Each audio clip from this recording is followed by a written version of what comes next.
প্রয়াগরাজের কুম্ভমেলায় পদপিষ্ট হয়ে মৃত্যুর ঘটনায়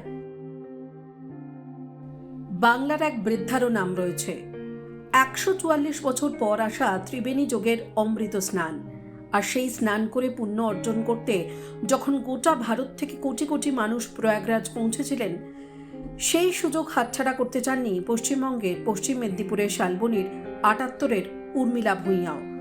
সোমবার খড়গপুর থেকে 2 মেয়ে, জামাই, বৌমা আর নাতনিকে নিয়ে তিনিও পাড়ি দিয়েছিলেন প্রয়াগরাজে।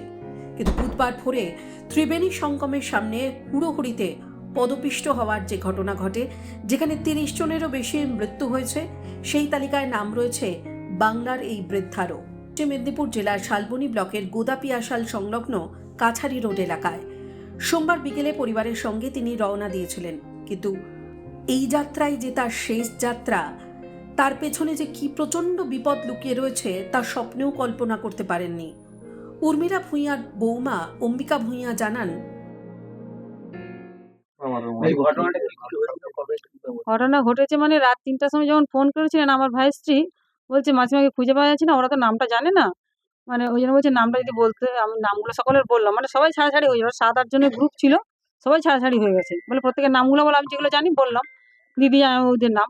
তো হচ্ছে তার একটু পরেই ফোন করে বলছে খুঁজে পাওয়া গেছে। এবার খুঁজে পাওয়া গেছে মানে কি, কোন অবস্থায় খুঁজে পাওয়া গেছে সেটা বুঝতে পারছি না, আর কিছু বলেনি। এবারে ভাই যখন সকাল 8টায় ফোন করলো, বলছে পদপৃষ্ট হয়ে মারা গেছে অনেক লোক, তুই খবর দেখেছিস? আমি বলি, না তো, আমার তো দেখা হয়নি খবর। তাহলে বলে একটু ফোন করবি, ওদের স্নান হলো কিনা। আমি ঠিক আছে, আমি একটু পরে করবো, স্নান করে খাওয়া দাওয়া করলো কিনা সেটা জানতে হবে তো আমাকে। আমি ফোন করছিলাম, বলে মাসিমাকে খুঁজে পেয়েছি বলছে, কিন্তু মাকে খুঁজেই পাইনি। আর সবাই মোটামুটি কেউ স্টেশনে পৌঁছে গেছে, মানে 8 জনের 6 ছাড়াছাড়ি হয়েছে, কেউ নদীর ধারে ওখানেই আছে, আর কেউ হচ্ছে সেবাশ্রম সঙ্গে পৌঁছে গেছে। এবার যারা স্টেশনে গেছে, এবারে আমাদেরই একজন স্টেশন থেকে আনতে গেছে, কিন্তু মাকেই খুঁজে পাওয়া যায়নি।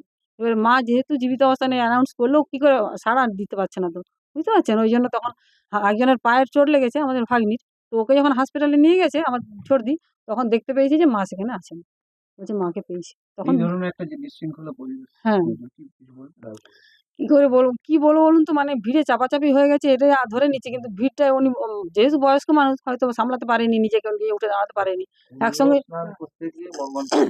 এটাই বলবো যে অনেক পুণ্য করেছিলেন বলেন পুণ্যস্থানে উনি মারা গেলেন, এটাই বলতে পারি। এবার তারও নিয়তি বলুন আর আমাদেরও ভাগ্য খারাপ বলতে পারেন। হ্যাঁ, নবান্ন থেকে ফোন করেছিলেন, আমাদের নবান্ন থেকে। আর হচ্ছে ওখান থেকেও পুলিশ অফিসার ফোন করেছিলেন যে আপনারা বডি দিতে পারি তো, মানে আমার দিদি আমাদের ছেলেকে দিতে চাইছিলেন, বলে আমি আর যাবো কেন, আপনারা পাঠিয়ে দিন। আমি বলছি হ্যাঁ, আমরা নিজ দায়িত্বে আপনার দিদি আমাদের সাথেই পাঠিয়ে, ওরাই সই করে নিয়ে পাঠিয়ে।